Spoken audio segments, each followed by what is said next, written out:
Ola, o meu nome é Mariña Moseco e fixen a miña tese doutoral no Instituto de Investigacións Mariñas do CSIC dentro do programa de doutoramento de Domar da Universidade de Vigo.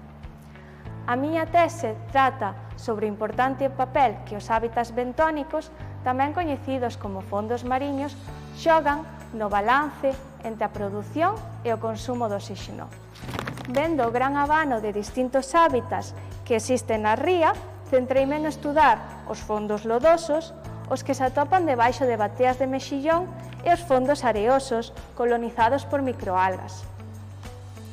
E por que estudamos isto? Pois porque o balance entre a produción de oxígeno e a respiración é crítico á hora de evaluar a saúde medioambiental destes sistemas.